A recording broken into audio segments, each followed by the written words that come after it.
안녕하십니까. 기초교원장 장동철입니다. 개척하는 지성 시리즈 이번이 첫 번째 특강인데요. 오늘은 특별히 고려대학교 염재호 총장님을 모시고 고대의 미래와 개척하는 지성이라는 제목으로 강연을 듣도록 하겠습니다. 바쁘신 가운데 시간 내주신 총장님께 감사드리고, 오늘 또 이 자리를 빌어서 교무처장님 비롯해서 내빈 여러분께 참석해 주셨습니다. 같이 감사드리고, 굉장히 많은 학우들이 오늘 강의에 관심을 보여주시고 참여해 주셨는데 일일이 인사를 드리지 못하지만 모든 분들께 감사를 드립니다.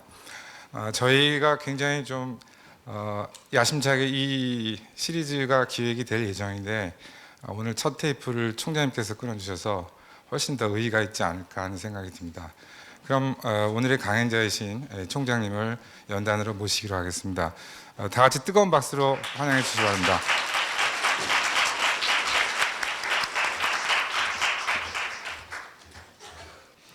오늘 여러분들하고 이야기하려고 하는 거는 뭐 여러 차례 제가 어떻게 또 부탁을 받아서 KBS에서 10월 3일 날 뭐 오늘 미래를 말하다 그런 프로그램도 하게 됐었고요.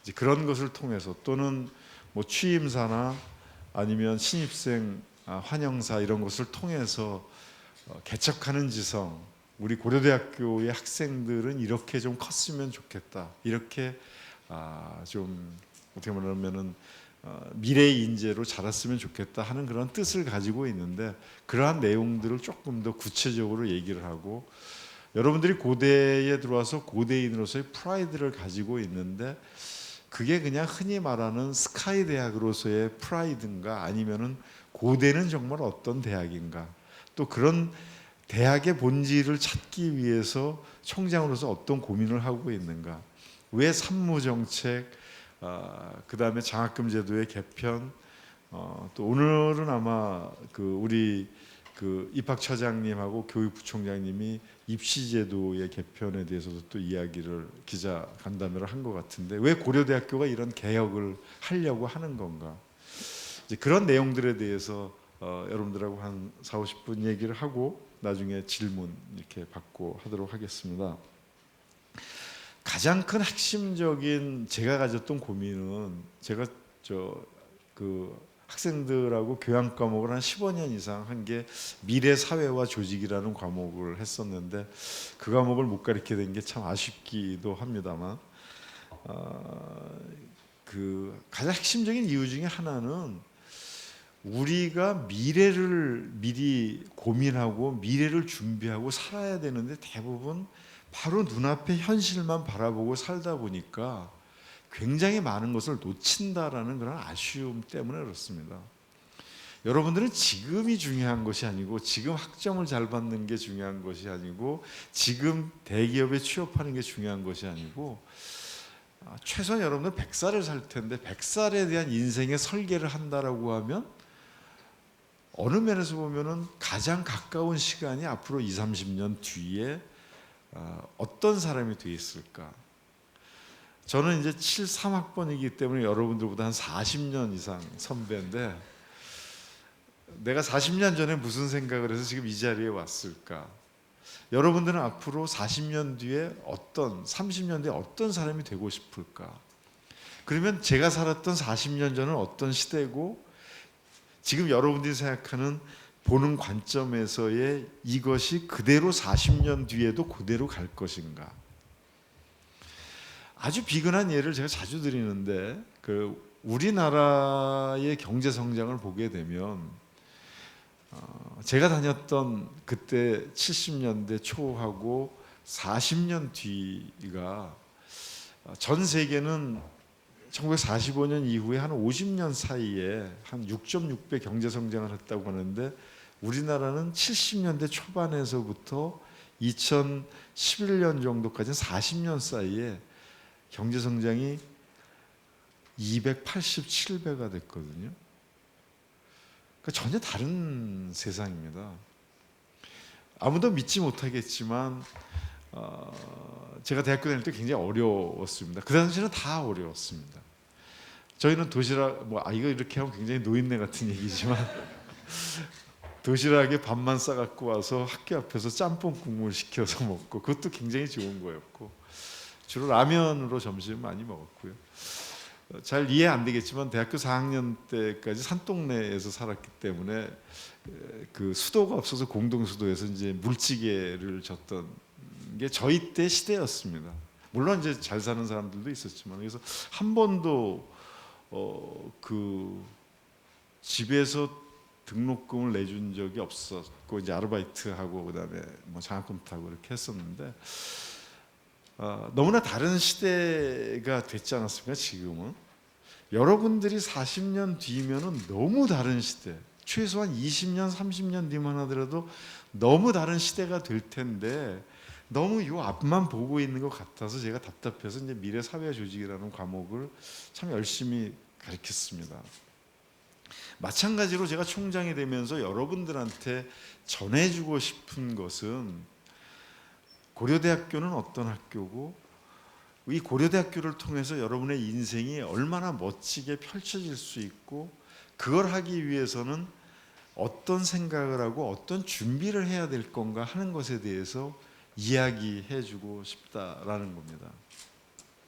고려대학교는 좀 특이한 학교입니다. 저는 인생에서 고려대학교를 들어온 것을 뭐 많은 선배들이 그러십니다. 내가 대학교 다닐 때는 몰랐는데 나와 보니까 고대를 선택한 것이 대단하다. 근데 그거는 또 그 부분도 단순한 평가일지 모릅니다. 조금 더 깊이 들어가서 보게 되면 고려대학교는 보통 대학이 아닙니다. 서울대학교, 뭐 카이스트, 또 요즘 뭐 열심히 대기업에서 돈을 대주는 성균관대학교, 뭐 좋은 학교라고도 할 수 있지만 그런 학교들하고는 비교할 수가 없는 학교입니다. 고려대학교는 그렇기 때문에 선배들의 정신이 살아있고 끈끈하게 문화적인 저변이 있기 때문에 고대가 무슨 일을 하더라도 다르게 할 수 있다는 겁니다. 고려대학교는 1905년에 세워졌습니다. 1905년 다 사람들 얘기하죠. 1905년에 세워졌구나. 굉장히 의미가 있습니다. 1905년은 을사늑약이라고 얘기하죠. 1868년에 일본은 이미 근대화 과정으로 들어가는 명치유신이 되었습니다. 전통적인 시스템을 다 바꾸고 이제 사무라이들이 혁명을 일으켜갖고 이제는 유럽처럼 강대국이 되보자. 그래갖고 2년 뒤에 내각의 장관들 절반이 배를 타고 샌프란시스코 유럽을 거쳐서 2년 동안을 벤치마킹을 하러 다녔습니다. 뭐 요즘 같으면 상상할 수 없을 텐데 완전히 모든 시스템을 다 바꿨습니다. 우리는 그때 뭘 했냐 하면 조선 말기에 당파 싸움하고 명분과 논리와 관료제에 빠져 있었습니다. 세기가 바뀌면은 엄청나게 많은 변화가 이루어집니다. 그런데 그것에 대해서 전혀 조선 말에는 준비를 하지 못했습니다. 그렇기 때문에 심지어 600년 이상 또는 우리가 고조선 때부터 시작하면은 한 4,000년, 5,000년 동안의 역사에서 처음으로, 물론 이제 원나라한테 뭐 지배당하고 한정이 있었지만은 우리가 문화를 전수해준 일본에게 나라를 빼앗기는 수모를 당하게 됩니다. 사실 그 전조를 고종 황제는 느꼈고요. 그렇기 때문에 결국 나라를 다시 살릴 수 있는 유일한 방법이 인재를 키우는 거다라고 해서 1905년에 고종 황제가 자기의 돈을 일부를 해갖고 이용익 선생한테 고등교육기관을 만들어야 된다라고 해서 이름까지 내려준 게 보성전문학교였습니다. 우리나라 역사상 근대의 최초의 교육기관이 보성전문입니다. 연세대가 오늘도 아침에 연세대에서 무슨 행사를 하고 왔는데 130년이라고 했는데 130년 아닙니다. 연세대학교는 올해가 100주년입니다. 왜냐하면 연희전문학교가 조선신학교로 1915년에 시작이 됐고요. 근대 교육권 선교사들에 의해서 지금 뭐 재중원, 광해원 이렇게 따지는 거는 그건 의료기관이었지 교육기관이 아니었기 때문에, 그래서 우리는 자랑스럽게 개교 110주년 얘기하지만 연세대학교는 창립 130주년 그럽니다. 왜? 학교를 연 게 아니었기 때문에. 세브란스는. 그거 갖고 또 서울대 의대하고도 계속 우리가 거기 뿌리다 그랬고 싸우고 있는데, 서울대는 1946년에 생긴 학교입니다. 그 전에는 뭐 경성 의전, 뭐 그다음에 수원 농고 그런 게 합쳐져 갖고, 그 전에 이제 경성 제대는 있었죠. 그거는 이제 물리대하고 법대 여기만 있었던 거, 상대도 아니었지 않습니까? 경영대도 아니었지 않습니까? 그래서 그게 합쳐져 갖고 다른 데를 다 합쳐 갖고 만든 게 1946년에 만들었기 때문에 사실은 뭐 이렇게 내세울 게 없습니다. 근데 우리가 1905년에 만든 것은 사실은 그 나라를 구하기 위해서 엘리트를 키워야 되겠다는 생각으로 만들었고, 하지만 나라를 빼앗기고 난 다음에는 재정이 점점 약해져 갖고 천도교회 손병희 선생한테 넘어갔다가 일본 유학을 하고 온 인촌 선생이 이제는 엘리트를 키워야 되겠다는 생각으로 이제 보전을 인수해 갖고 1932년에 일로 안암동으로 이사 온 거 아닙니까? 놀랄 만한 거는, 여러분들이 프라이드를 가져야 되는 이유 중에 하나는, 일본에 있는 모든 대학을 다 가봐도 일본은 동경대학, 뭐 유명한 대학, 뭐 와세다, 게이오 다 가봐도 다 벽돌집입니다. 아니면 타일 좀 붙어 있습니다. 화강암으로 진 집이 하나도 없습니다. 근데 인촌 선생은 당시에 최고의 한국 설계 건축가인 박동진 선생을 모시고 캠브리지 같은 데서를 다 보여주면서 이런 학교를 지어달라고 해서 본관이 1934년에 완공이 됐습니다. 2년 만에. 상상을 해보시면 이 앞은 완전히 논바닥이니까 아무것도 없었습니다. 동대문 근처가 제일 가까운 사대문인데, 사대문 안에도 그 정도면 전부 다 초가집만 있었는데 그 건물을 졌습니다. 그리고 나서 1935년에 보성 전문 30주년에 전국으로 모금 운동을 시작을 해갖고 2,500명이 금반지 뽑고 은비녀 뭐 빼고 은숟가락 내고, 또는 당시에 60만 원을 모금했는데 500원, 600원, 700원. 지금도 보면은 미디어관 12층에 이제 그 장부가 아직 남아 있어서 있는데, 우리 아마 100주년 기념실 여기에 가도 아마 있을 겁니다. 명단들이 쭉 있습니다. 2,500명 정도가 돈을 내 갖고 전국에서 나라를 살리는데 엘리트를 키워야 되겠다. 그렇게 허허벌판인데 이 지금 대학원 건물을 쓰는 그 성을 진 겁니다. 당시에 만약에 일반인들이 봤을 때는 좀 미쳤다. 아니, 보전 애들이 도대체 뭐길래 저렇게 사치스럽게 저 건물을 질까? 하지만 소위 그 이제 뭐 대형 뭐 도서관이라고 얘기하는 데처럼 그런 도서관과 같은 것을 만들어야지 학생들이 공부를 할 수 있다라고 생각해서 그런 것을 인천 선생님이 만드신 거거든요.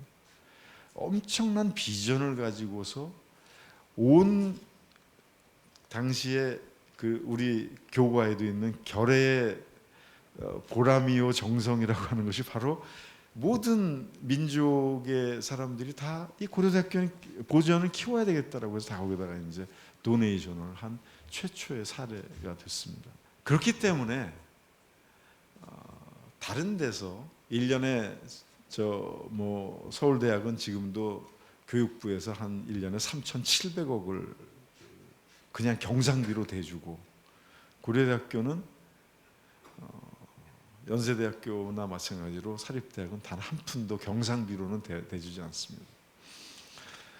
카이스트나 이런 데는 1년에 2천억을 대주면서 거기 학생들은 병역 특혜를 주고 경쟁을 시킵니다. 사실은 근대 교육기관으로서 우리가 최초로 우리 돈 내고 근대화 과정에서 다 우리가 국가에 공헌을 했는데, 지금은 완전히 이렇게 밀어내려고 하고 있습니다. 대기업이 학교를 운영하면 좋을까요? 돈이 많이 들어오니까? 저는 아니라고 생각합니다. 우리는 우리가 만든 학교고, 그래서 고대는 교수님이나 학생들이나 교우들이 엄청난 자부심을 가지고 있습니다. 우리의 힘으로 세계적인 대학이 돼보자. 올해 드디어 뭐 이거는 전 세계에서 유명한 QS 평가, 연구에 대한 평가가 주로 됐습니다만, 처음으로 우리가 전 세계에서 한 3,600개 대학을 평가를 했는데 미국만 해도 3,000개가 있는데 이제 주요 대학을 이제 전 세계에서 3,600개 평가인데 저희가 104등을 해갖고 우리나라에서 이제 사립대학에서 1등을 했습니다. 뭐 우리나라 일간지에서는 뭐 매년 평가 방법을 다르게 하고 지표를 바꿔가지고 어느 특정 대학을 항상 올려주기 위해서 노력을 하는 평가도 있지만 그런 거하고 구애받지 않고 저희는 객관적으로 이렇게 평가를 받았습니다. 굉장히 프라이드를 가져야 됩니다. 교수님들이 굉장히 열심히 노력한 결과라고 생각합니다. 우리에게는 비전이 있습니다. 우리에게 돈이나 정부의 지원은 없지만은 우리는 할 수 있다. 우리 손으로 했기 때문에. 저는 여러분들한테 이야기하고 싶은 것은 고대의 미래는 이제부터 펼쳐질 거다라고 생각을 합니다. 100주년 할 때까지 저희가 열심히 달려왔고 잠시 주춤하고 어떤 그 이제 뭐 조정기가 있었다라고 하면 이제부터 110주년을 맞아서 111주년 앞으로는 정말 다른 대학으로서 21세기 대학으로 바뀌어질 겁니다. 만약 이대로 있다면 우리가 1905년에 고려대학교가 보존으로 시작해서 나라를 한번 구해야 되겠다는 생각을 가지고서 했던 것처럼 21세기의 새로운 비전을 가지고서 출발하지 않으면 우리나라는 앞이 잘 보이지 않습니다. 우리나라는 지금 현재 상당히 많은 사회적 이슈에 봉착해 있습니다. 잘 아시는 대로 그거는 전 세계가 동일한 겁니다. 격차 문제, 불균형 문제, 이거는 사회의 산업구조 시스템이 완전히 바뀌어지게 되면 새로운 산업을 독점하는 사람들이 돈을 벌게 되어 있습니다. 산업혁명 이후에 많은 신흥 귀족들이 나타났고 19세기에서 20세기로 넘어오면서 포드 자동차라든가 카네기라든가 이런 사람들이 돈을 엄청 번 재벌이 될 수 있었던 이유는 산업구조가 변화할 때 그 변화의 물결을 올라탄 사람들입니다. 분명히 돈 버는 사람들이 있습니다. 빌 게이츠 당연히 돈 벌 수 있습니다. 구글 당연히 변화의 물결에 그 흐름을 탄 사람들은 엄청나게 벌 수 있습니다. 그렇기 때문에 초기에 그런 부분들을 조정하는 사회 메커니즘들이 많이 필요로 합니다. 그리고 그때의 산업혁명 이후에 러다이트 무브먼트처럼 이제는 기계를 파괴해야지 우리 인간이 기계하고 싸울 수 없다라고 획기적으로 갈 것이 아니라 그것을 극복하면서 미래지향적으로 나가면서 사회 시스템을 어떻게 하면 보다 더 공정하고 보다 더 행복한 사회로 만들 수 있는가를 고민하는 시스템을 앞장서가는 엘리트들은 고민을 해야 된다는 것입니다. 지금 저는 그래서 20세기에서 21세기로 가는 것은 문명사적인 대전환기다라고 얘기를 합니다. 예를 든다면 청년 실업, 우리나라 문제만이 아닙니다. 전 세계가 똑같습니다. 사람이 필요하지 않습니다. 제가 그 TV에서도 얘기했지만은 20년 안에 현재 제조업의 모든 물건을 만드는데 현재 노동력의 10%만 있을 정도로 필요할 정도로 엄청나게 바뀝니다. 옛날에 다 농사 짓고 먹고 살았습니다. 그렇지만 지금은 농사는 우리도 한 5, 6%밖에 짓지 않습니다. 그래도 쌀이 남아 돌아갑니다. 생각을 바꿔야 되는데 생각을 바꾸지 않고 현재에 초점을 맞춰갖고 과거의 패러다임을 가지고서 성공을 하려고 하면 그것은 열심히 뛰어봤자 엘리베이터 안에서 달리기 하는 거나 마찬가지입니다.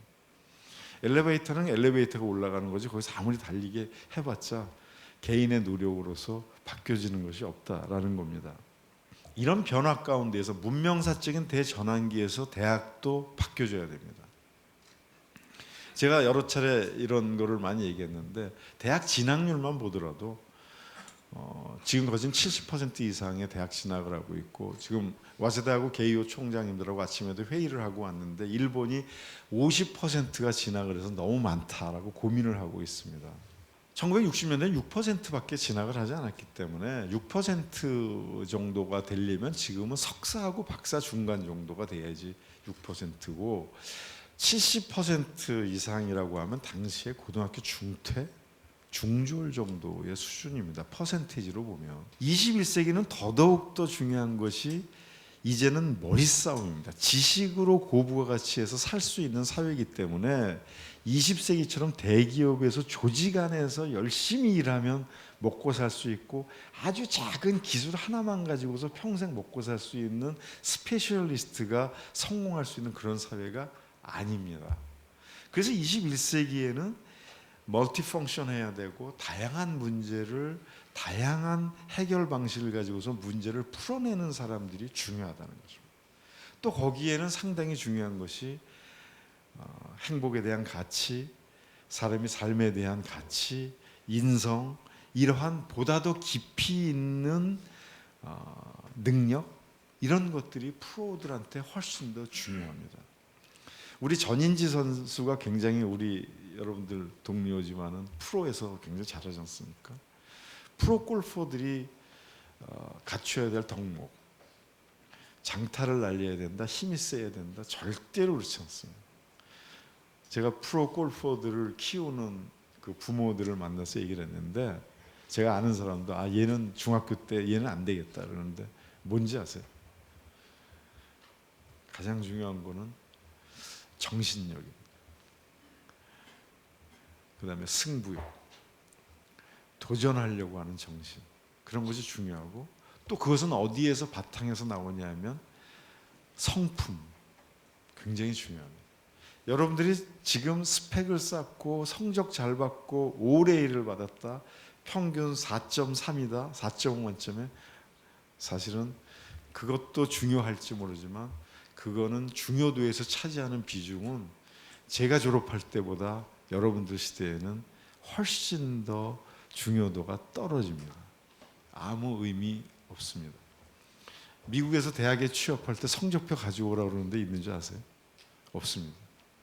성적은 자기가 열심히 해서 달성하는 겁니다. 그렇기 때문에 제가 산무 정책을 얘기하는 것도 성적의 노예가 더 이상 되지 마라. 이제는 고등학교 때 그렇게 노예가 됐던 것에서부터 벗어나라. 사실 고등학교 때까지 여러분들은 너무나 무의미한 노력을, 극기 훈련을 너무나 많이 했습니다. 그걸 통해서 오바마 대통령은 그래도 우리나라 학생들이 굉장히 노력을 많이 했다. 저는 글쎄 아주 극단적으로, 좀 이렇게 극단적인 표현을 쓸지 모르겠지만, 이렇게 해서 우리가 사춘기를 다 극복할 수 있는 제도적 장치가 돼 있다라고는 볼 수 있지 모르지만, 너무 젊은 학생들한테 안타깝습니다. 쓸데없는 공부를 너무 많이 하는 거예요. 쓸데없는 걸 너무 많이 외워요. 제가 미국에 갔을 때도 아프리카 수도 이름을 대부분 다 아는 것은 일본 학생들하고 저희밖에 없었습니다. 곤충이 머리, 가슴, 배로 이루어져 있다는 것을, 셋으로 이루어졌다는 것을 설명해 준 미국 애들은 깜짝 놀랍니다. 무슨 특별한 취미를 그런 거에 가지고 있나? 그런 걸 왜 알아야 되지? 왜 아프리카의 수도를 왜 알아야 되지? 특별히 그거에 관심이 있으면 모르지만, 근데 우리는 전과를, 저희 이제 초등학교는 전과를 다 외웠습니다. 우리 어렸을 때 공부 열심히 하는 경우는 방학 숙제는 거의 대부분 국어책 5과에서 15과까지 5번 써오기, 되게 그런 거였습니다. 무슨 의미가 있죠? 열심히 하는 게?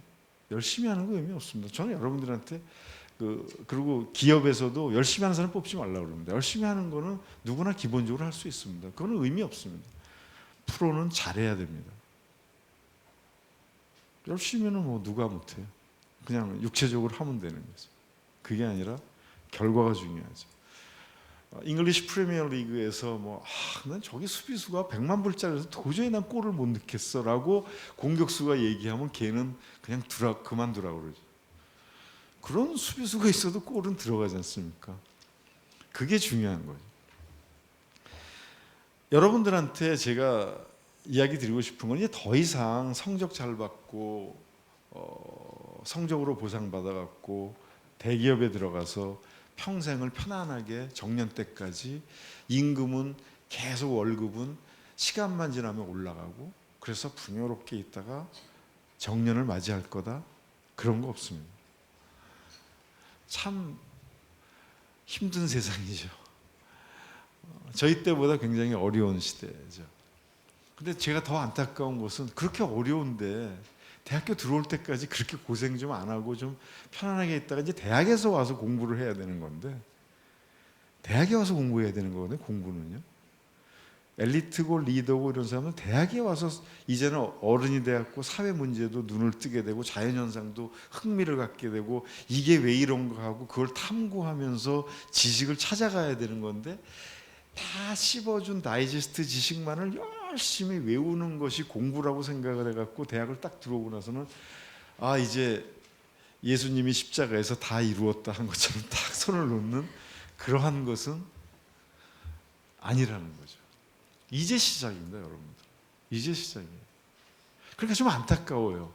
이제 시작하라고 해. 나는 이제 진을 다 뺐는데 지금 뭘 갖고 시작하라고 하는 겁니까? 라고 하지만 지금 시작하는 사람들은 굉장히 큰 효과를 볼 겁니다.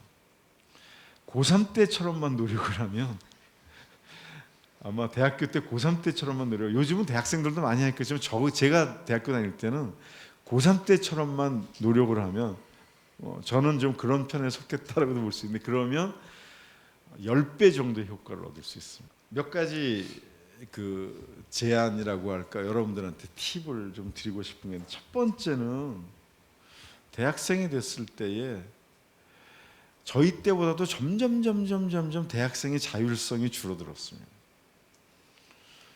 여러분들 1년 동안을 고대에서 수업 안 받고 연대 가서 수업 받아도 되는 거 아세요?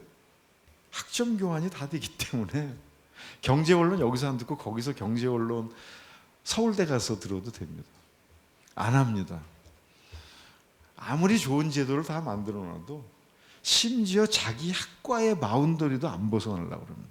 그래서 오죽하면 이중 전공하라고 그렇게 의무적으로 이중 전공을 만들어 놔서 다른 데 가서 겨우 36학점 따갖고 이중 전공을 하는 시스템 안에서만 움직이는 사람들로 다 되어 있습니다. 왜 도전을 못하죠?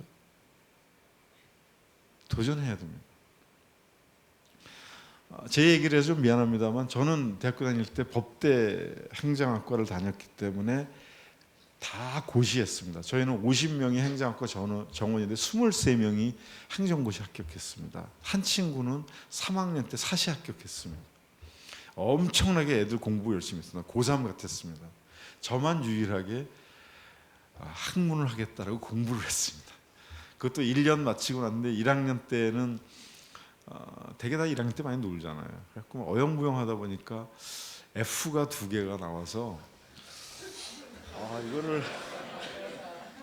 이걸 어떻게 할까? 내가 이대로 있다가는 그냥 졸업은 하겠더라고. 뭐 F야 뭐 다시 재수강하면 되는 거니까 이렇게 해서 하면 되는데, 이 컨베이어 벨트에서 이렇게 올라타서 내가 주도적으로 내 삶을 하는 것 같지는 않아서, 뭐 제가 이제 뭐 제 자랑 같아서 좀 미안합니다만, 굉장히 1학년 때의 경험 중에 하나는, 여름방학 때 제가 그 얘기를 학생들한테 뭐 좀 쑥스러운 얘기지만 하는 것 중에 하나는 그 얘기를 합니다.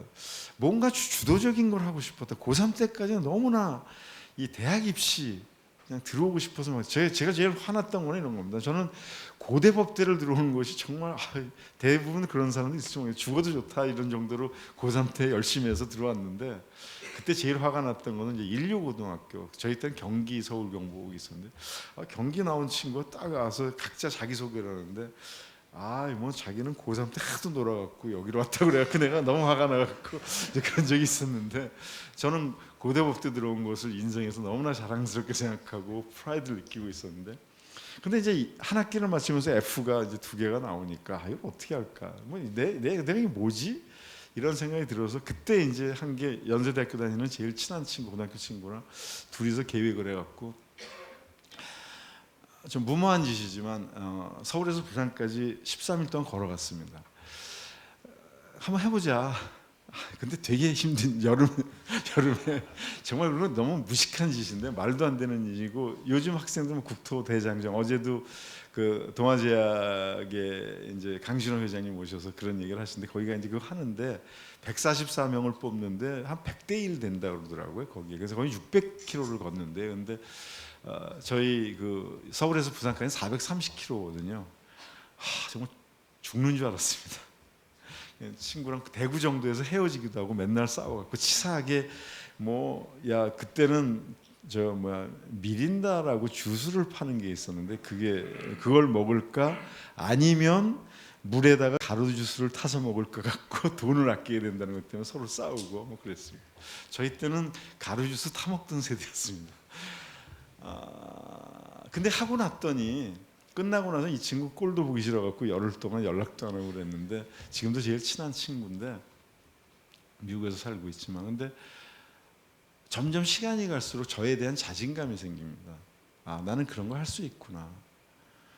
정말 눈물 나게 힘든 일이고 뜨거운 그 아스팔트 열기가 있는데 국도 따라서 걷는다는 게 아무런 보상도 없고 어떻게 보면 아무런 의미도 없는 일을 했다는 것이 그런 건데 어쨌든 그래서 그런 거에 대한 추억이 있고 1학년 마치고 나서는 이대로 안 되겠다 그래서 1년 휴학을 했습니다. 1년 휴학을 하고 이것저것 하다가 복학을 하면서 느꼈던 것이 저는 원래 이제 젊은 학생들하고 이렇게 하는 게 참 좋아갖고 서클도 이제 그런 거를 하고 그랬었는데 그래서 고등학교 선생님이 되려고 이제 마음을 잡았는데 2학년 때 이상하게 그렇게 마음을 잡고 친구들도 안 만나고 공부를 했더니 갑자기 F가 아니라 성적이 너무 좋게 나와갖고 선생님 교수님들이 공부에 관심이 많으니까 공부해보는 게 어떠냐 그래서 이제 어떻게 공부하는 길로 접어들게 됐습니다. 근데 이제 대신 선생님이 행정학만 공부해서는 안 된다 그래갖고 다양하게 해라 그래서 저도 관심도 있고 그래서 거의 문과대 과목을 엄청나게 많이 들어서 그때는 학장님이 일일이 다 수강 신청하면 체크를 해줬습니다. 너는 왜 쓸데없이 이런 과목 듣냐고 무지하게 아담 맞고 이제 뭐 사학과에서 유럽 지성사 이인호 선생님한테 유럽 지성사 러시아 혁명사 뭐 사회학과에서 일탈행동 뭐 국문과에서 작가론 뭐 이런 것도 듣고 심지어는 또 저희 선생님이 수학과 4학년 과목을 들으라고 엄명을 내리셔서 확률론을 원서로 된 걸 듣느라고 아주 죽을똥살똥했는데 다 근데 추억이었습니다. 저희 때는 160학점 정도로 했었으니까 굉장히 많은 걸 했었어야 됐죠. 제가 도전하라고 얘기하는 거는 다른 과 과목도 듣고 저희는 비는 시간이 있으면 어느 유명한 선생님이 있으면 그 과목을 되게 청강을 했습니다. 점수가 안 나와도. 왜냐하면 그 당시에는 유명한 교수님들을 만날 수 있는 기회가 굉장히 적었고 고대에 유명한 교수님들이 많으셨기 때문에 이런저런 과목들을 빈 시간 있으면 찾아서 들었는데 지금은 거의 짜여진 정해진 거 말고는 안 듣습니다. 그러면 그 사람은 그냥 소위 영어로 mediocre라고 얘기해서 그냥 중간 정도 되는 사람만 그냥 되는데 여러분들은 이제 21세기를 이끌고 나갈 사람들이기 때문에 스스로 찾아서 도전을 해야 된다는 것이 제 메시지인 겁니다. 개척하는 지성이 바로 그런 걸 해야 된다. 더 이상 유람선 안 옵니다. 이제는 뗏목입니다. 요트 만들어서 나가야 되는 겁니다. 요트 만들려면 내가 돌아다니면서 어떤 나무를 구할 것인가, 어디에 좋은 진짜 뭐 모터가 있나 찾아봐야 되고 그런 걸 해야 되는데 정말 여러분들 그걸 하시냐 이겁니다. 제 경험을 하나를 더 얘기하면 대학원을 들어왔는데 사실 그 당시에 대학원을 들어와서 교수가 된다는 것은 보장이 없습니다. 저는 지금도 대학원에 들어와서 학생들이 선생님 대학원에 와서 공부하고 뭐 이렇게 박사학위 받으면 교수 되나요? 그러면 교수 될 수 있으면 하고요. 그러면 넌 공부하지 말라 그럽니다. 공부가 재밌어서 하다 보니까 교수가 되는 거지 교수가 되려고 공부를 하면 그때부터는 굉장히 피곤한 일입니다. 안 될 가능성 무지하게 많습니다. 게다가 모교 교수가 된다? 굉장히 어려운 일이죠. 대학원에 다니다가 우연히 대학원 게시판에 써붙어 있는 게 있었습니다. 지금 이제 SK그룹에서 하는 한국고등교육재단이 그때 처음 출범을 해서 장학금을 준다. 이거를 받으면은 미국의 유명한 대학에서 어드미션을 받게 되면 5년 동안 등록금과 생활비를 준다. 당시 한 500만 원 정도의 돈이었습니다. 근데 당시에 제가 결혼을 대학원 때 했는데 일찍 했죠. 그래갖고 결혼을 대학원 때 해갖고 왜냐하면 저희 선생님들이 뭐라고 얘기하냐면 이 공부는 마라톤이니까 일찍 하는 게 좋을 수 있다. 저도 봤더니 데이트하는데 너무 시간이 많이 뺏겨갖고 그냥 집에 있으면은 시간을 그런 기능적인 이유만은 아니지만 저희 집사람이 알면 굉장히 화를 낼 텐데 하도 보고 싶어서 이제 결혼을 일찍 했습니다. 그래서 결혼했는데 저희가 그 한 방 2개짜리 당시에는 뭐 아파트들이 막 새로 막 짓고 그래서 이제 강동구에 있는 아파트를 그 분양가가 한 420만 원 정도 했습니다.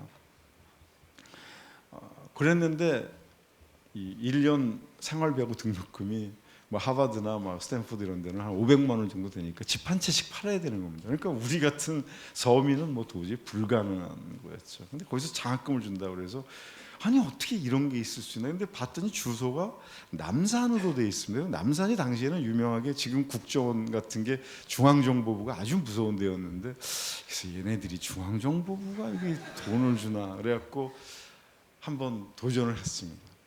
딱 10명을 전국에서 뽑는 겁니다. 영어로 시험 봤습니다. 당시에는 영어로 에세이를 쓴다. 그래서 말도 안 되는 건데 뭐 밑째 본전이고 뭐 전용료를 받는 것도 아니고 그래서 시험을 봤는데 어찌어찌 해서 붙었습니다. 우리 박만석 교무처장님도 나중에 붙으셨지만 붙고 나니까 고대는 거의 없었습니다. 10명 중에 한두 명? 근데 제가 되고 나니까 그거 되네? 그래갖고 저희 과는 후배 지금 교수님들이 여러 명이 그 장학재단에서 장학금이 됐어요. 여러분들이 도전을 안 해서 그런 거예요. 그 장학재단은 지금도 학부 장학생은 1학년, 2학년들한테도 매달 장학금을 지불을 하면서 뽑고 있는데 고대생들은 일단 지원을 안 합니다. 분위기가 안 돼 있어요. 서울대 경제과, 경영학과 이런 친구들은 뭐 매년 재수, 삼수에서도 막 하고 그 분위기가 돼 있는데 우리는 그런 게 없어요. 유학도 잘 안 나가요. 분위기가 없어요. 도전을 안 하는 거예요. 이번에 제가 추석 때 이제 고려대학교가 세계로 나가기 위해서 지금도 많이 돼 있지만 빠져 있는 부분이 어딘가라고 봤더니 핀란드, 스웨덴, 노르웨이 같은 노르딕 국가들, 베네룩스 3국, 덴마크 이런 데가 빠져 있어서 7개 나라를 제가 다녀왔습니다. 우리는 미국만 있다고 생각하죠. 유학 간다면. 제가 가봤더니 네덜란드에 정말 좋은 대학들이요. 가서 보면요. 풀 스칼라십 받고 박사과정에서 공부하는 애들은 되게 다 국민대, 광운대 나온 친구들이 다 하고 있습니다. 걔네들은 도전을 하는 애들이고요. 고대 나온 친구들은 유람선 기다리고 대기업에 취업하려고 거기만 원서 들고 쫓아다니고 있는 친구들입니다. 20년 뒤에 누가 더 앞서 나갈까요? 지금 삼성에서 제일 돈 많이 받는 삼성전자 신 부회장 있잖아요. 어디 나왔는지 아세요? 삼성은 CEO들이 전부 다 스카이 출신인 줄 아세요? 삼성은 요즘 들어 점점 스카이 출신 안 뽑는다고 그럽니다. 왜? 정답만 찾으려고 하는 애들은 더 이상 필요 없다. 도전적인 과제를 주면은 슬슬 피하고 나중 가서 딴 데로 옮기려고 그럽니다. 그런 애들, 정답만 맞추는 애들은 필요 없다라고 합니다. 삼성은 CEO의 절반이 스카이 카이스트 아닙니다. 가장 제일 1년에 60억 정도 받는 신 부회장님 광운대 나왔습니다. 여러분들이 절대로 20살에 인생이 결정된다고 생각하십니까? 절대로 그렇지 않습니다. 인생은 끊임없이 도전입니다. 그래서 미국에서 커리어라는 말을 쓰는 것은 단계마다 얼마나 노력했는가를 보면서 그 사람의 성취도를 보는 거지 스카이 대학 나왔다? 그게 무슨 의미가 있습니까? 의미 없습니다. 도전해야 됩니다. 기회가 있으면 잡아야 됩니다. LG에서 뭘 한다? 뭐 SK에서 무슨 프로그램이 있다? 도전하는 프로그램이 있다? 왜 안 합니까? 제가 우리 학생들한테 그 얘기 많이 하는데 SK 장학재단에서 주는 한국고등교육재단이 지금도 1년에 한 6만 불 정도 줍니다. 한 6천만 원 정도. 5년 동안 무료입니다. 5년 동안 박사 받을 때까지 최고의 대학에서 3억이지 않습니까? 세금도 안 내고 오블리게이션도 없고 자기의 커리어에서도 엄청난 발전이 되고 그거를 위해서 하려면 지금 고3 때 하는 거 절반만 하면 다 될 수 있습니다. 안 합니다. 찾아보지 않는 거죠. 제가 아까 노르딕 국가 갔다 왔다 그러지 않습니까? 룩셈부르크 대학 아주 굉장히 좋은 퍼실리티로 지금 만들고 있습니다. 엄청납니다. 한국에서 좋은 학생들 좀 보내달라고 그래요. 등록금 얼마냐고 그랬더니 한 학기에 200유로, 20만 원에서 30만 원 정도입니다. 거기 가서 열심히 일하면 다 장학금 받을 수 있습니다. 여러분들 정도 능력이면. 더 크게 성장할 수 있고, 여러분들은 앞으로 20년, 30년 뒤에는 절대로 한국에서 6개월 이상 안 살 겁니다. 저도 81년에 유학 갈 때 처음으로 외국 나가는 비행기를 타본 촌사람이었지만 지금은 1년에 2달 이상은 외국에 있습니다. 1년에 보통 한 12번 이상은 외국에 나갑니다. 제가 총장이라서가 아니라 평교수일 때도 그렇습니다. 여러분들은 훨씬 더 많이 외국에서 살 겁니다. 훨씬 더 많이 외국 사람들하고 이야기해야 되고 그렇습니다.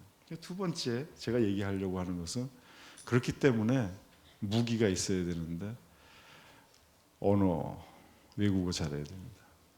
영어는 기본으로 해야 되는데 여러분들 요즘 영어 다 잘하니까. 근데 영어를 완벽하게 하려고 그러지 마세요.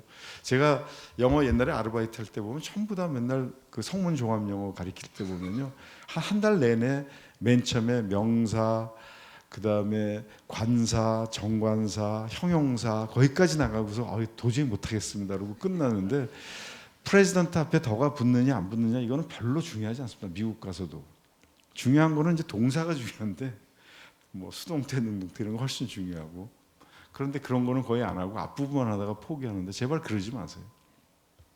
영어 여러분들 되게 잘합니다. 저희는 GRE가 뭔지도 모르고 여기서 그냥 복사해갖고 시험 보고 미국 유학 갔다가 그것도 정치학 박사학위 논문 다 영어로 쓰고 졸업하고 온 사람들입니다. 여러분들 정도의 영어 실력이라고 하면 우리 때 비하면은 거의 대학생하고 유치원생 정도의 차이일지 모릅니다. 하지만 저희도 다 컴피티션에서 했습니다. 물론 거의 죽을 것 같고 이 쫓겨나느냐 죽느냐 사느냐 하는 그런 고비를 넘겨가면서 생사를 드나들면서 하기는 했지만 여러분들 훨씬 더 잘할 수 있습니다. 오히려 요즘은 우려되는 것이 유학 가서 놀까 봐 우려됩니다. 너무 많이 준비가 돼 있어서. 그렇기 때문에 해야 되는 것이 두 번째는 제2외국어입니다.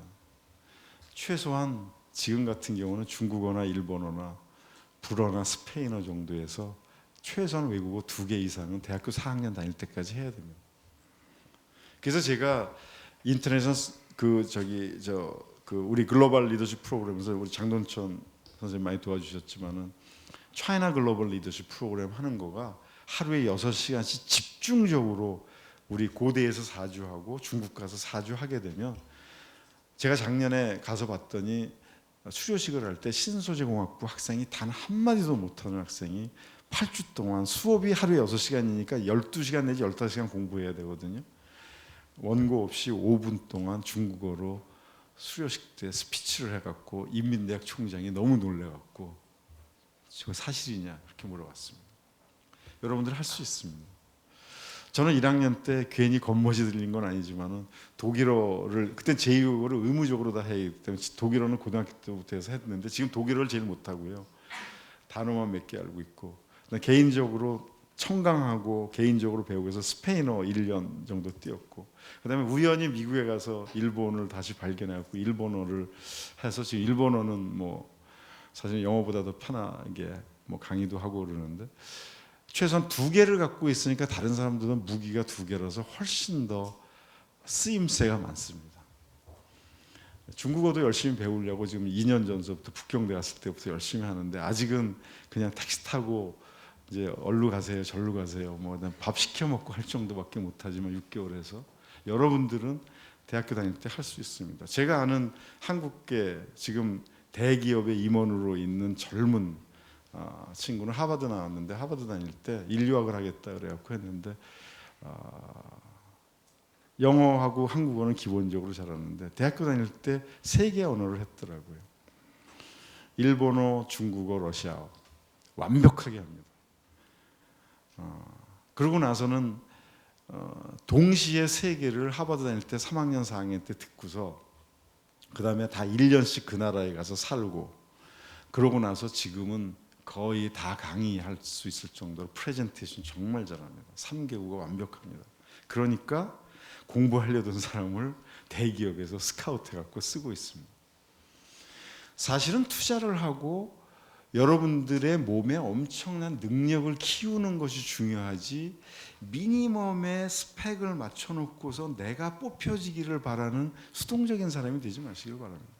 30 거의 돼갖고 남학생들은 취업하는데, 취업을 하려고 하지 말고 나를 스카우트 하려고 하는 생각을 가지세요. 대기업에서는 지금은 다 헤드헌팅 해갖고 좋은 다른 데 있던 친구들을 데려옵니다. MBC도 내가 며칠 전에 봤더니 신입사원 안 뽑습니다. 이제는 다 다른 데에서 능력을 보인 사람을 데리고 갑니다. 능력은 자기의 힘이기 때문에 그것을 자기가 개척해서 키워야 된다는 것입니다. 세 번째는 너무 좁은 전공에 대해서만 고민하지 말고 큰 빅 이슈에 대해서 고민해야 됩니다. 저희 행정학과 제가 교수일 때, 또는 뭐 이 미래사회화 조직을 가리키면서 학생들한테 뭐 하고 싶으냐, 첫 번째 손조사 뭐 펀드맨이죠. 돈 많이 번다고. 또 어떤 사람에서 뭐 UN 국제기구 가서 뭐 일하고 싶다. 여기도 아마 굉장히 많을 겁니다. 국제기구 가서 일하고 싶다. 제가 봤더니 저희가 대학교 다닐 때만큼보다도 국제 이슈에 더 관심 없는 애들이 국제기구 가서 일하겠다라고 합니다. 저희 때는 그래도 최소한 멋으로라도 타임지나 뉴스위크지 끼고 다녔는데, 학교 안에 타임지 판매하는 웹판원들이 무지하게 많았는데 지금 그런 거 보는 사람 있습니까? 영어 다 잘하는데 훨씬 더 우리 때보다. 저는 한 페이지 보려면 한 단어 한 30개는 찾아야 됐는데 지금 훨씬 더 잘하는데 봅니까?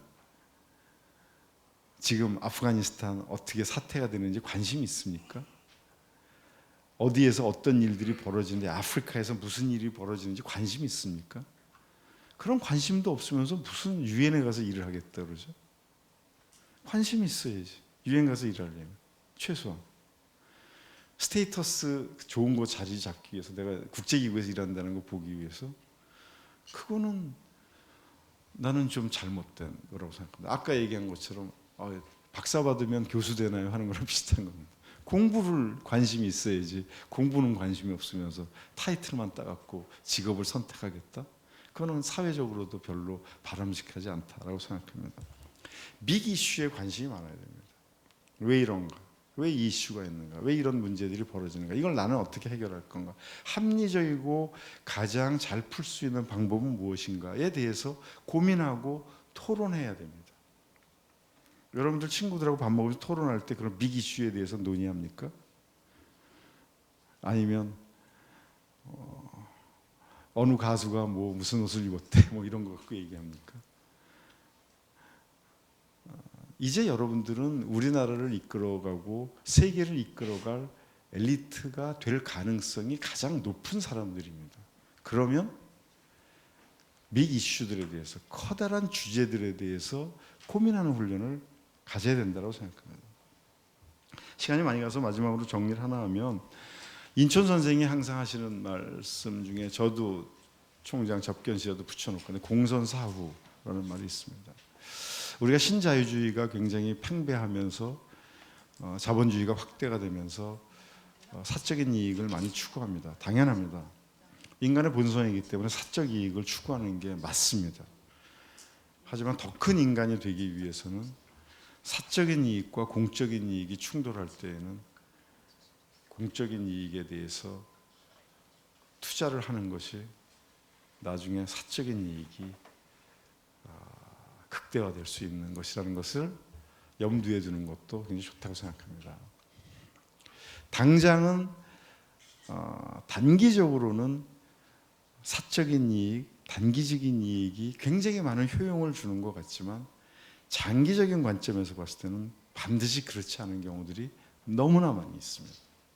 특히 여러분들은 제가 모두에서 처음에도 얘기 드렸던 것처럼 100살을 살 사람이고 100살을 계획을 해야 되고 내 삶의 의미에 대해서 가치를 부여해야 되고, 바로 고려대학교를 통해서 그러한 것을 4년 동안 가장 감수성 예민하고 할 때 그것을 키워내야 되는 사람들이기 때문에 고민해야 되고 도전해야 되고, 그러한 부분들에 대해서 체력을 단련해야 됩니다.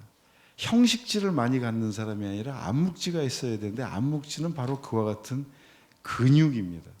인격도 근육이 필요합니다.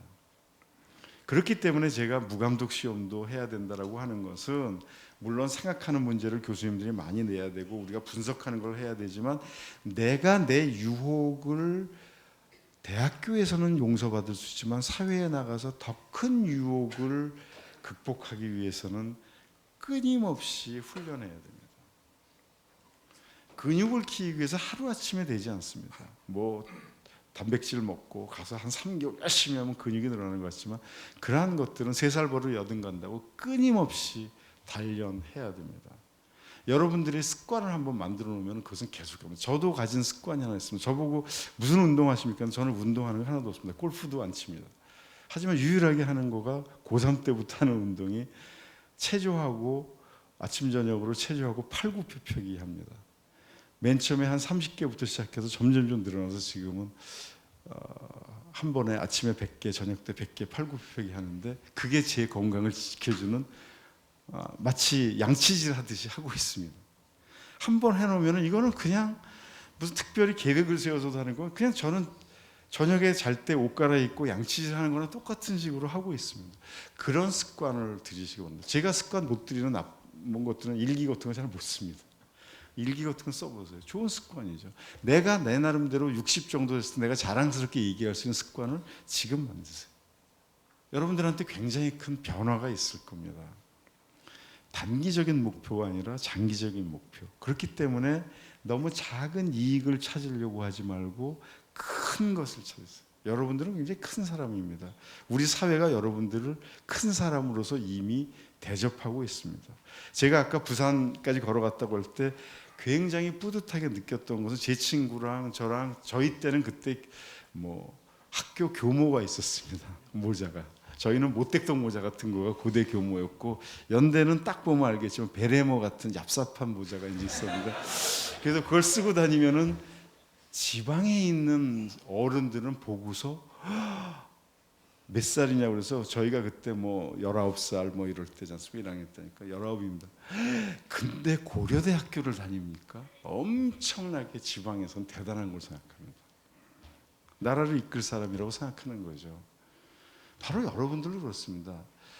자중자애하라라는 말이 있는데 여러분 스스로를 굉장히 무겁게 생각하시고 여러분 스스로를 사랑하시기 바랍니다. 내가 나를 사랑하지 않는데 내가 어떻게 대접을 받을 수 있겠습니까? 나는 귀한 사람이다. 뭐 시간이 되어서 마지막으로 보면 어떤 사람이 그렇게 했답니다. 자기는 그것도 돈키호테 같은 사람이고 허황된 사람일지 모르지만 어느 면에서는 들을 말이 있는데 대통령처럼 행동한다고 합니다. 새치기 안 하고 대통령이 새치기 할 수 있으니까 막 허겁지겁 안 먹고 시끄럽게 떠들지 않고 어디 가서 막 이 스마트폰 갖고 이렇게 친구들하고 난리치지 않고 자기가 자기를 절제한다. 왜? 나는 대통령 정도 되는 사람이다. 여러분들이 그렇게 자중자애하면 앞으로 고대의 미래는 밝을 거고 고대는 여러분들로 인해서 굉장히 힘을 받을 겁니다. 앞으로 그런 고대의 후배 또 고대의 미래가 되시기를 바라면서 오늘 특강을 마치도록 하겠습니다. 고맙습니다.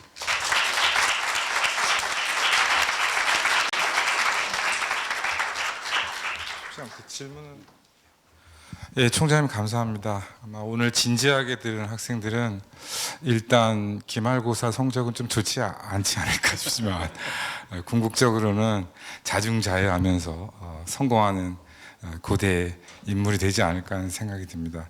특히나 다른 때와 달리 오늘 총장님께서 대선배님의 모습으로 좋은 말씀들을 많이 하셔서 여러분들의 개인 생활에 특별히 도움들이 많이 되셨을 것 같습니다. 시간이 좀 많지 않기 때문에 한 2학생 정도만 질문을 좀 받아보도록 하겠습니다. 제일 먼저 들었는데. 예, 총장님 안녕하세요. 저는 15학번 국제학 부학생 홍바울입니다. 제가 오늘 총장님의 강연을 들으면서 진짜 마음에 큰 울림이 있었습니다. 제가 사실요 평생 해외 살다가 제가 지난 3년 동안 아프리카에 살다가 들어왔거든요. 제가 나이가 22살인데 이번에 신입생으로 어렵게 입학을 했는데요. 제가 이제 지난 3년 동안 아프리카에서 살면서요. 제가 본 아프리카는 정말 가난하고 희망이 없고 소망이 없는 그런 대륙이었습니다. 근데 오늘 제가 이제 총장님의 이제 젊은 시절에 진짜 서울에서 부산까지 걸어가시고 비록 그때 나이가 19살밖에 안 되셨는데 그런 도전 정신을 가지시고 또 1년까지 휴학하시면서 그런 일을 하셨다는 게 저는 너무 마음에 큰 울림이 있었습니다. 제가 사실 준비하는 프로젝트 하나 있습니다. 비록 저는 이렇게 많이 이제 부족하고 학점도 좋은 건 아니지만 저는 이제 한국 대학생들 데리고 다시 내년 8월달에 아프리카 가서 진짜 그 청년들 위해 제가 봉사활동 프로젝트를 진행하고 있는데요. 오늘 총장님께서 말씀하시는 게 학생들 보고 도전을 하라 하셨는데요. 저도 이 부분 앞에서 정말 도전하고 싶은데 사실 제 마음에 가끔씩 좀 이렇게 한계가 느껴지고 사실 또 두려움이 있고 과연 이 일이 될까 이제 그런 이제 마음이 많이 느껴지는데요. 이런 이제 그런 마음이랑 그런 생각이 들어오면 과연 어떤 정신으로 어떤 마음으로 계속 도전할 수 있을까요? 좀 조언 부탁드립니다. 예, 다 한꺼번에 질문을 받고 제가 대답하는 게 좀 효율적일 것 같은데. 예, 유학생하고 네, 그다음에 앞에 저쪽. 네. 안녕하세요. 저는 사범대학 영어교육과 1호학번 신진이라고 하고요. 저는 사실 중학교 1학년 때까지는 이제 일반 학교를 다니다가 2학년 때 이제 대안학교를 선택하게 되는데 그때 뭐는 이제 총장님이 말씀하셨듯이 약간 도전 정신이라기보다 뭐 그것도 조금 있었을지 몰라도 약간 오기로 나는 이런 교육을 받지 않겠다 그런 젊은 마음에 선택했던 것 같은데 그래서 대안학교가 또 이제 비인가 학교다 보니까 뭐 저희 7년 이제 제가 7회 졸업생인데 이제 뭐 스카이 간 전례도 없고 여기 입시 전문을 목적으로 하는 학교가 아니다 보니까 참 힘들었는데 참 저는 여기 감사하게 입학할 수 있었던 이유 중에 하나가 그 논술 이제 전형이 특별히 저번 연도부터 확 바뀌면서 이제 뭔가 짜여진 밥상을 분석하라는 문제가 아니라 어떤 재료를 주면서 스스로 재료를 찾아서 취사 선택해서 너만의 요리를 만들어봐라 이런 글이 제가 대안학교에서 배웠던 내용과 일치해서 제가 이렇게 올 수 있었다고 생각하는데 말씀하셨던 것처럼 우리가 정말 이제 앞으로 100년을 준비할 사람들이라면 대학 가장 감수성이 예민하고 지적으로도 충만한 이 시대에 준비해야 되는데 이 기간에 사실 고등학교 때 말씀하셨던 것처럼 어떤 부분은 정말 쓸모없는 것들을 많이 공부하면서 이미 대학교 입학하면 다 이루었다 진이 빠진 상태잖아요.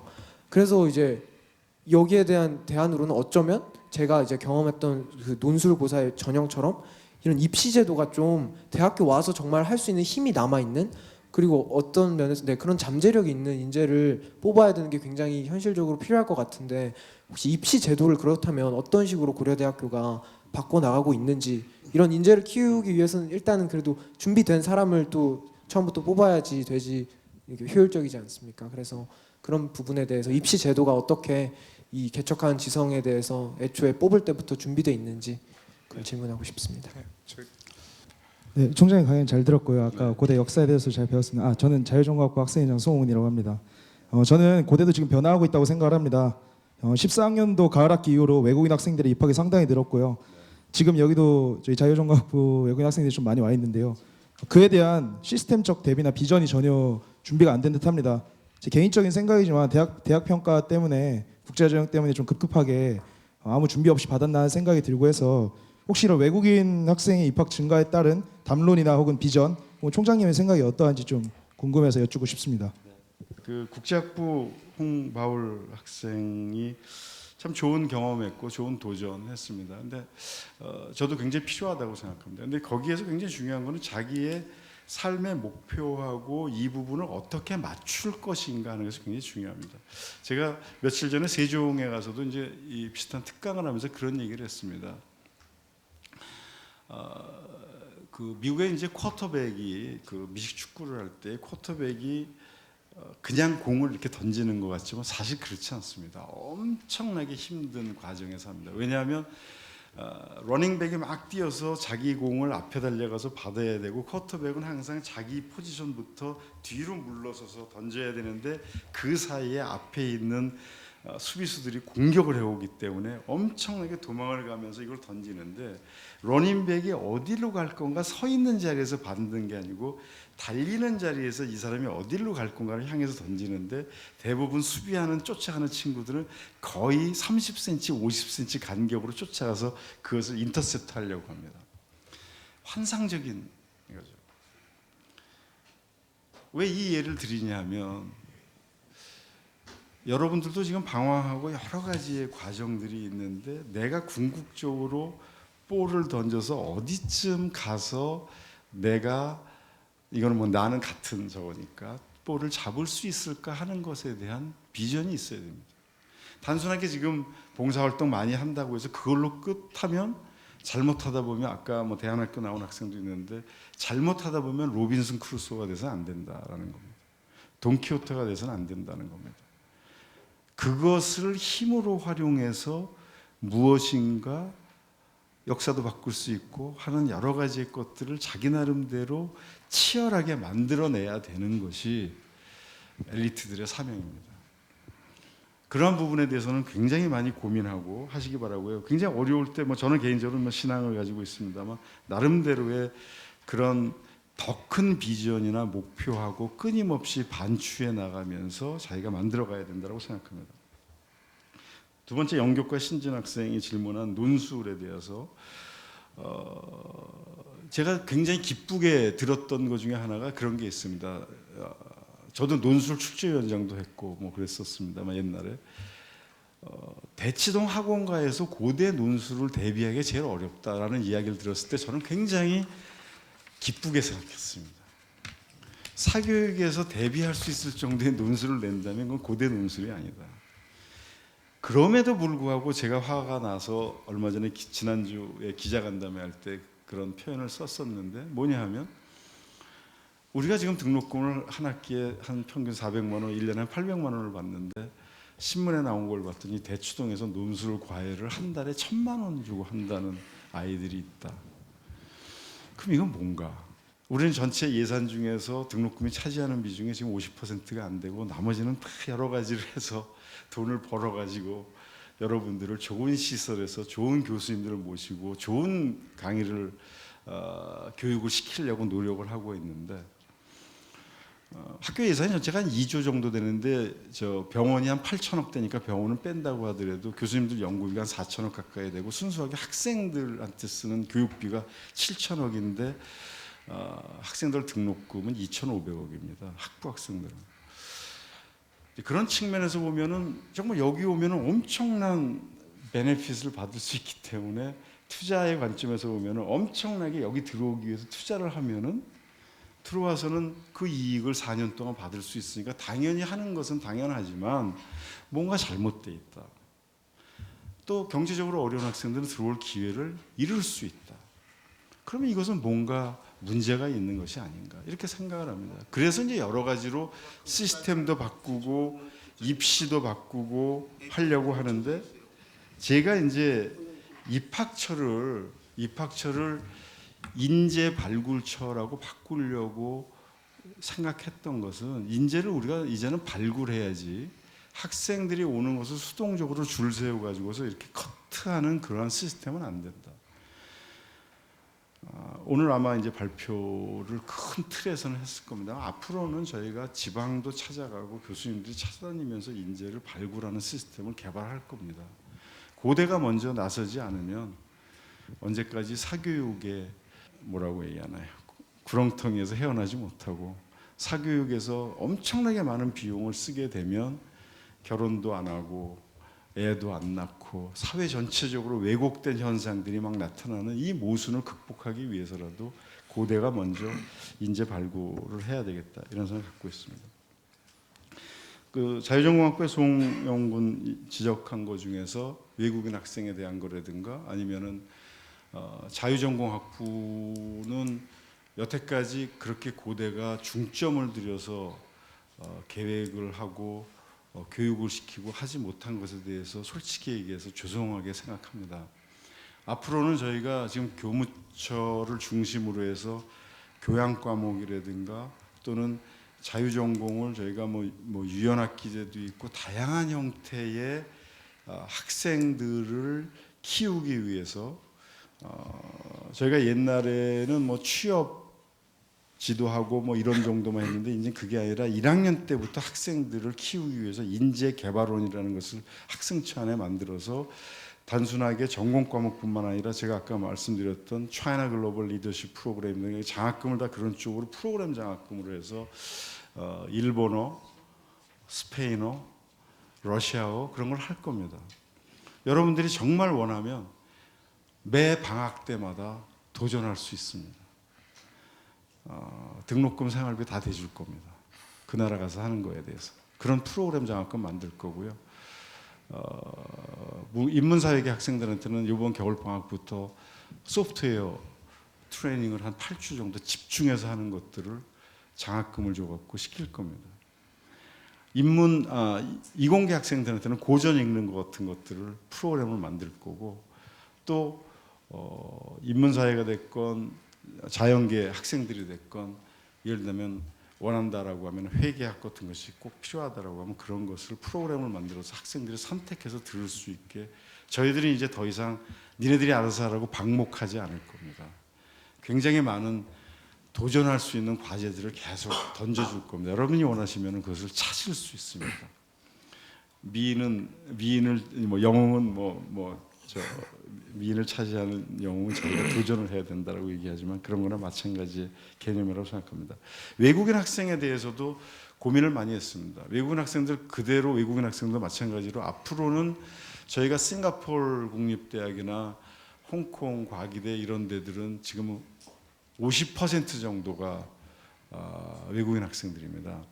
우리도 글로벌화를 하려면 외국인 학생들이 많이 들어와야 되는데 외국인 학생들에 대한 프로그램들이 제대로 안 되어 있습니다. 그래서 국제처에 국제교육원을 만들어서 외국인 학생들은 그들이 배울 수 있는 과목들을 만들 것입니다. 예를 든다면 외국인 학생들이 와서 나는 여기 와서 한국의 기업을 배우고 싶은데 한국 기업에 대해서 가르쳐 주는 데는 없고 경영대도 아주 작은 과목 하나 있으면 들어가기 어렵고 하기 때문에 한국에 관한 것들을 영어로 가르칠 수 있는 프로그램들을 만들어서 그것은 우리 한국 학생들은 못 듣고 그 학생들만 듣는 것. 뭐 이런 외국 학생들을 위한 그 커스터마이즈 되어 있는 디자인되어 있는 프로그램들을 만들어서 저희들이 엄청나게 좋은 외국인 유학생들을 스카우트해 올 겁니다. 인재 발굴이 바로 그러한 측면입니다. 지금 제가 말하고 우리 학교가 개혁하려고 하는 것은 하나하나가 단편적으로 되어 있는 것이 아니라 이것이 얼개가 다 짜여져 있는 거고 여러분들을 다른 어느 학교보다도 인재로서 키우고 싶은 그러한 고려대학교는 그러한 사명을 가지고서 하겠다라는 생각을 가지고서 이렇게 추진하는 겁니다. 내년에도 그렇고 후년에도 그렇고 차근차근 한 가지 정책이 그 소개가 될 거고 변화가 있을 겁니다. 새로운 변화가 있을 때마다 어느 면에서 보면 이해관계가 다른 사람들은 불만도 있을 수 있고 하지만 저는 기본적으로 교육의 본질, 고려대학교를 통해서 우리나라가 바뀔 수 있고 교육이 살 수 있고 제가 KU The Future라고 쓰는 것도 고대가 미래를 책임져야 되고 고대가 모델을 만들면 다른 대학들이 그 모델을 미래를 위해서 쫓아오고 바로 그것 때문에 우리 사회가 바뀔 수 있는 것을 만들고 싶은 것이 제 꿈입니다. 여러분들하고 같이 이러한 꿈을 이뤄갈 수 있으면 좋겠습니다. 고맙습니다.